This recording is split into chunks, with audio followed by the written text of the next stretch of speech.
나카무라의 외도가 세상에 적나라하게 드러나게 되면서 유코는 더 이상 나카무라와는 미래가 없음을 깨달았죠.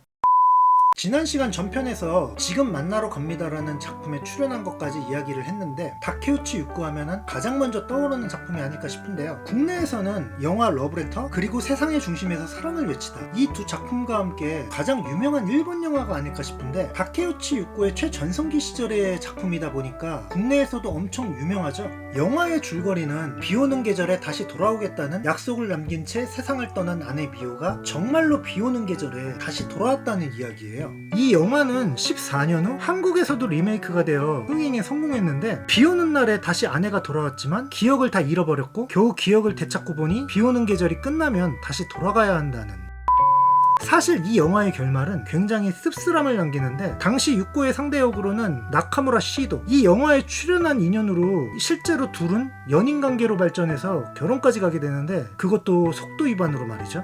당시 두 사람의 결혼이 보도될 때 한국에서는 유코가 뭐가 아쉬워서 저 남자와 결혼을 하지? 딱 이런 반응이었어요. 당연히 그도 그럴 것이, 이 당시 유코는 최전성기를 구가하면서 초절정의 인기를 누리고 있었던 반면, 나카무라 시도는 외모가 특출한 것도 아닌데다 배우로서도 이전까지는 커리어라고 할 만한 것 또한 딱히 없었죠. 하지만 아이러니한 건 정작 자국인 일본에서는 입장이 정반대였다는 사실인데, 이게 우리 입장에서 보면 이해하기가 좀 어렵긴 해요. 근데 일본에서는 오히려 유코가 시집을 엄청 잘 갔다는 반응이었어요. 그 이유가 나카무라의 집안은 유서 깊은 가부키 집안이었고 나카무라는 그 후계자였기 때문이었죠. 그럼 가부키가 그렇게 대단한 건가? 하실 수도 있는데, 일본의 전통 있는 가부키 집안은 옛 귀족이나 재벌 그리고 정계 쪽 인사들과도 연줄이 아주 깊다고 합니다. 사실상 일본 사회의 상류층인데, 그 말은 다시 말해서 유코의 남편이 될 나카무라 역시 바로 그 상류층에 속해 있는 사람이란 뜻이겠죠. 그리고 영화에서 그들의 모습은 정말 아름다웠죠. 그래서 일본 팬들은 이들의 결혼을 진심으로 축복해주는 분위기였다고 해요.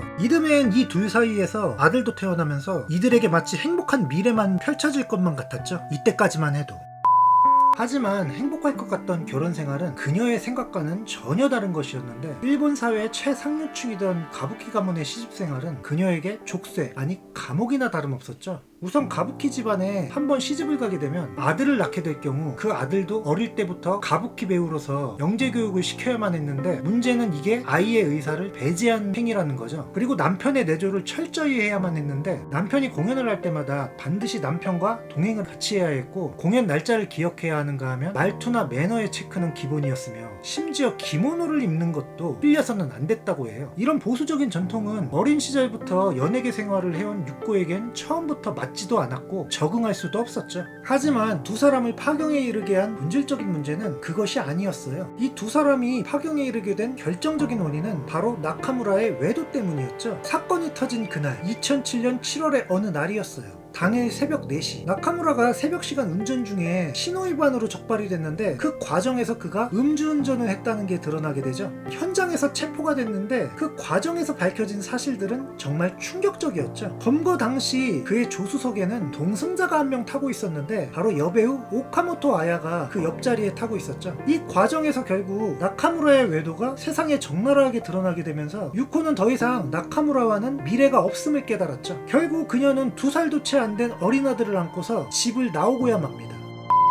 이 사건 이후 사실상 이 둘은 별거에 들어갔지만, 그럼에도 나카무라의 여성 편력은 그칠 줄을 몰랐고, 결국 그녀는 이혼을 통보하기에 이르는데, 이혼 과정에서 유코의 일기장이 공개되면서 나카무라는 대중의 비난을 피할 수가 없었죠. 영화에서 그의 모습은 아내에게 헌신적이고 수뇌부 같은 사랑을 보였잖아요. 하지만 현실은 정반대였죠. 솔직히 지금에 와서 이 영화를 다시 본다면 그 당시 그때의 감성으로 다시 볼 수 있을지는 모르겠어요. 사실 유코는 이전부터 나카무라의 외도를 어림짐작으로 예상은 했다고 해요.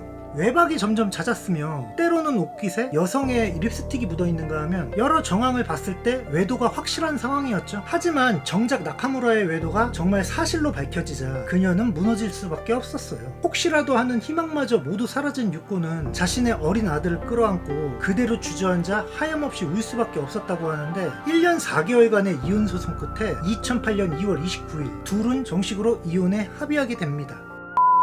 그렇게 다시 홀몸이 된 유코는 다시 재기를 꿈꿨지만 이에 대한 주변의 시선은 무척 회의적이었어요. 이혼 소송 중 출연했던 영화가 흥행에 참패한 데다 유코의 전성기는 약간 지나간 상태였고 이혼 후 복귀한 여배우들이 대부분 재기에 실패했기 때문이었죠. 하지만 그녀는 개추구의 여왕이었어요. 드라마 장미 없는 꽃집으로 화려하게 부활하는데 이 작품은 단순히 멜로 드라마가 아니라 멜로와 서스펜스 두 마리의 토끼를 다 잡은 작품인데 지금까지도 21세기에 등장한 일본 드라마 중에서 최고의 수작 중 하나로 평가받는 작품이죠. 극중 초반 맹인 연기를 펼치면서 지금까지 하는 전혀 다른 스타일의 연기를 선보이는데 마치 당시 육고의 심경을 그대로 드러내기라도 한 듯이 대중들은 오히려 그녀의 연기력이 이전보다 훨씬 더 물이 올랐다고 극찬을 하게 되죠. 다시 부활한 개추구의 여왕, 이에 그치지 않고 미국 ABC 드라마 플래시 포워드라는 드라마에 출연하면서 생애 첫 미국 진출까지 하게 되는데 단순히 카메오로 그치지 않고 제법 비중 있는 역할을 맡으면서 다음 시즌에도 출연 예정이었어요. 물론 스토리상 유코가 필요한 이유도 있었지만요. 하지만 드라마 자체가 무산되면서 더 이상의 출연은 없었죠.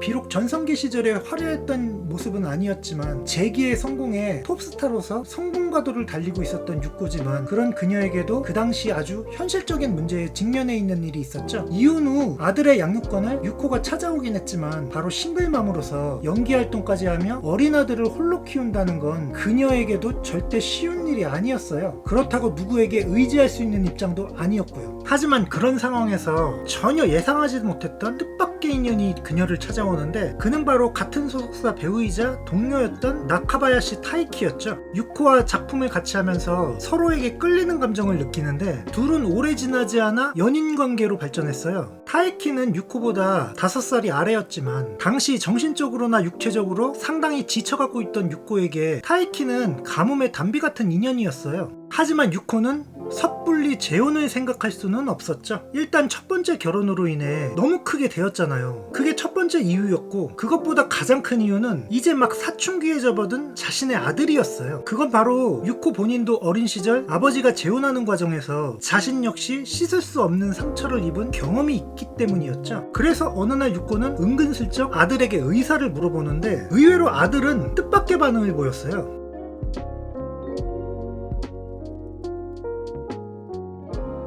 오히려 아들은 유코의 재혼에 대해 적극적이었다고 해요. 유코는 아들의 응원을 등에 업고 2019년 타이키와 재혼을 하게 됩니다. 이제야말로 그녀가 행복해질 거라고 믿어 의심치 않았고 이듬해였던 2020년 1월 이 둘 사이에서 둘째 아이까지 태어나면서 이제서야 그녀가 어두운 긴 터널을 지나 빛을 찾은 듯 보였어요. 하지만 둘째가 태어난 지 8개월 뒤였던 2020년 9월 27일 새벽 2시 그 누구도 예상하지 못했던 충격적인 비보가 팬들에게 전해지게 되는데 그건 다케우치 유코가 자신의 자택에서 사망한 채 발견이 됐다는 소식이었어요. 사인은 극단적 선택이었죠.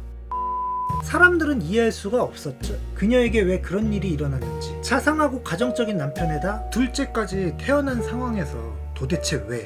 도저히 믿을 수 없는 현실이었지만 이는 분명한 사실이었고 사람들은 이 현실을 받아들이는 것 외에는 다른 방법이 없었죠. 그녀가 왜 그런 선택을 했는지는 여러 가지 추측들이 존재했지만 정확히 밝혀진 건 없다고 해요. 당일에도 가족들과 함께 식사를 했으며 너무나도 평범한 일상을 보낸 데다 가장 중요한 유서 또한 발견되지 않았죠. 그렇게 유코의 장례식은 9월 30일 비공개로 진행이 됐고 유해는 화장이 됐다고 해요. 그때 그녀의 나이 고작 40살이었어요. 이 세상에 왔던 4월 1일 만우절처럼 거짓말같이 이 세상을 떠나버린 다케우치 유코. 그녀의 아름다운 미소는 이제 영원한 과거형이 됐지만 그 미소로 인해 많은 사람들은 행복했고 한동안은 잊지 못하겠죠.